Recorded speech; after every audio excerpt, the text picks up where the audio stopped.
అధికారంలోకి వచ్చినాక డిసెంబర్ 3 నాడు ఎన్నికల ఫలితాలు వస్తే డిసెంబర్ 7 నాడు ఏర్పడ్డ ప్రభుత్వం తర్వాత జరిగిన శాసన సమావేశాల్లో ఫిబ్రవరి 4, 2024 రోజున తెలంగాణ శాసనసభ ద్వారా తెలంగాణ వ్యాప్తంగా కులగణ సర్వే జరగాలనే తీర్మానం చేసుకున్నాం. దానికి తదుపరి మధ్యలో పార్లమెంట్ ఎలక్షన్ రావడం కారణంగా జరిగిన జాప్యంతో కొద్ది ఆలస్యమైన డిసెంబర్ ఎన్నికల్లో గెలిచిన తర్వాత ఫిబ్రవరిలో తీసుకున్న నిర్ణయానికి అనుగుణంగా నిర్ణయం నుంచి నివేదిక వరకు 2024 ఫిబ్రవరి 4 నాడు తీసుకున్న నిర్ణయాన్ని 2025 ఫిబ్రవరి 4 నాటికి నివేదికగా చట్టంగా తెలంగాణ ప్రజలకు ఇచ్చిన మాటను నిలుపుకున్నటువంటి కాంగ్రెస్ పార్టీ గౌరవ ముఖ్యమంత్రి రేవంత్ రెడ్డి గారు, ఉప ముఖ్యమంత్రి బట్టి విక్రమార్క గారు, పిసిసి అధ్యక్షుడు మహేష్ కుమార్ గౌడ్ గారు, sub committee chairman Uttam Reddy గారు, సహచర మొత్తం క్యాబినెట్ మంత్రులు, నాయకత్వం, శాసనసభ స్పీకర్, శాసన మండలి అధ్యక్షులతో సహా ప్రతి ఒక్కరి సహకారంతో ఈ యొక్క కార్యక్రమం జరిగింది చట్ట రూపంలో. ఆ చట్టాన్ని గవర్నర్ గారు ఆమోదింపజేసి రాష్ట్రపతి గారు ఆమోదంకు పంపి అక్కడ ఉన్నటువంటి సందర్భంలో మేమంతా కూడా గౌరవ కేంద్ర మంత్రి, సంక్షేమ శాఖ కేంద్ర మంత్రి గారికి కలిసి వచ్చాం. మొత్తం బీసీ ప్రజాప్రతినిధులం, మా పార్టీ నాయకత్వానికి ధన్యవాదాలు చెప్పినాం. దాంతో పాటుగా ఢిల్లీ వేదికగా ఇప్పుడు అధికారంలో ఉన్నటువంటి కేంద్ర ప్రభుత్వాన్ని ప్రధానమంత్రి గారి అపాయింట్మెంట్ అడిగి ప్రధానమంత్రి గారి అపాయింట్మెంట్ ఇప్పటి కిషన్ రెడ్డి గారిని కోరి, బండి సంజయ్ గారిని కోరి చాలా రోజులు అయితే ఉంది. మళ్ళీ వేదిక ద్వారా మీ సాక్షిగా, తెలంగాణ ప్రజల సాక్షిగా మీరు మార్గదర్శకత్వం తీసుకొచ్చి ఇలా ప్రధానమంత్రి గారి దగ్గరికి గౌరవ ముఖ్యమంత్రి గారితో సహా అఖిల పక్షాన్ని తీసుకొని మనది ఉన్నటువంటి రాష్ట్రపతి దగ్గర కాగితాన్ని అప్రూవ్ చేయమని కోరుతాను. జాప్యం జరుగుతూ ఉంది. ఇప్పటికే 18 నెలలుగా స్థానిక సంస్థల ఎన్నికలు వాయిదా పడి కేంద్రం నుంచి రావాల్సిన నిధులు వస్తలేవు.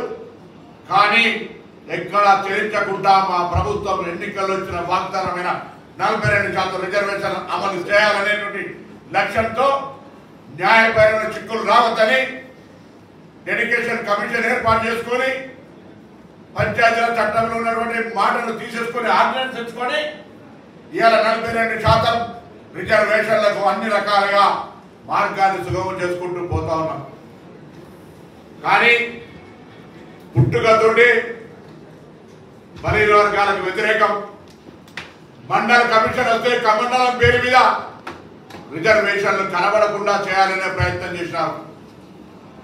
తెలంగాణ భారతీయ జనతా పార్టీ అధ్యక్షుడు బలహీన వర్గాల బిడ్డ బండి సంజయ్కి పీక్ టైంకి వచ్చేటప్పటికి కారణం లేకుండా తొలగించేసారు. ఇవాళ భారతీయ జనతా పార్టీ తెలంగాణ చెప్పేసి ఉద్యమం జరుగుతుంటే బీసీలు ముఖ్యమంత్రి అభ్యర్థులు ప్రకటించిన పార్టీ శాసనసభ పక్ష నాయకుడు బీసీలకు ఇయలే.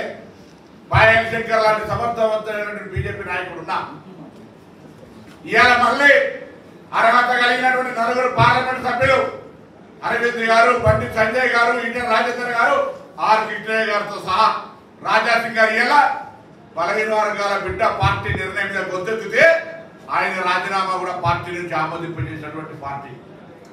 ఇలా అడుగుతా ఉన్న తెలంగాణలో భారతీయ జనతా పార్టీ తన స్వరూపాన్ని బలహీన వర్గాలకు వ్యతిరేకంగా చూపెట్టినట్లు నేను బలహీన వర్గాలకు ఉన్నటువంటి బీజేపీలో ఉన్న నాయకత్వాన్ని కోరుతా ఉన్నా. నా మిత్రుడు విద్యార్థి నాయకుడు కాజం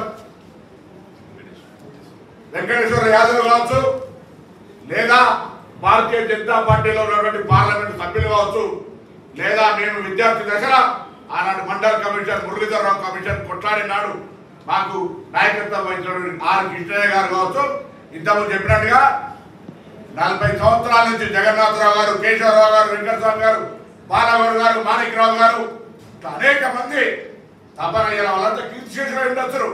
పెద్దలు ప్రత్యక్ష సాక్షిగా వారి అందుకే వయసు అందరికంటే పెద్దది. ఇప్పుడున్న రాజకీయ విజయంలో మల్లికార్జున గారితో సహా ఉన్నటువంటి వయసు ఉన్న వ్యక్తి 2 చేతులు ఎత్తి దండం పెడతా ఉన్నాడు. అర్థం చేసుకోండి.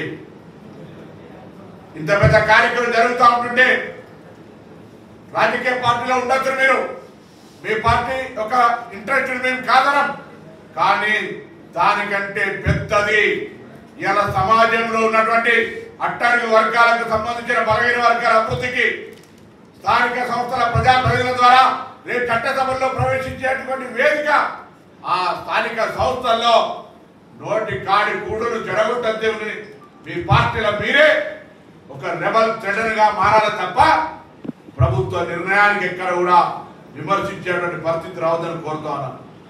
ఒకవైపు సాయంత్రం క్యాబినెట్ అయి బయటకు వచ్చి ప్రెస్ కాన్ఫరెన్స్ చేసే లోపల ఇంత పెద్ద లంబా స్టేట్మెంట్ వచ్చింది. ఒకటి ఆశ్చర్యపోతా ఉన్నాం. ఒక రైతు తన భూమిలో పంట పండించడానికి కష్టపడి పంట మొత్తం పండించి ఆ ధాన్యాన్ని ఎడ్ల బండి వేసుకొని పోతే కింద ఎడ్ల బండి కింద నడుస్తున్నటువంటి ఎవరో ఈ బరువంతా నేనే మోస్తా ఉన్నా, ఈ పంట నేనే పండించినా అన్నట్టున్నది. కామారెడ్డి డిక్లరేషన్ నుంచి మొదలుకొంటే కాంగ్రెస్ పార్టీ నిన్న జరిగినటువంటి తెలంగాణ ప్రజాపాలన ప్రభుత్వ క్యాబినెట్ నిర్ణయం దాకా ఎక్కడ కూడా అడుగు మెదపలే కదపలే వెనుకకు తిరగాలి, బలహీన వర్గాల రిజర్వేషన్లు ఇవ్వాలి, స్థానిక సంస్థలు వాయిదా పడచకూడదు అనేటువంటి ఆలోచనతో పోతే మేము చెప్తేనే చేసిండ్రు. మా ఒత్తిడికి తలకి క్యాబినెట్ నిర్ణయం చేసుకోవచ్చు, సంతోషం.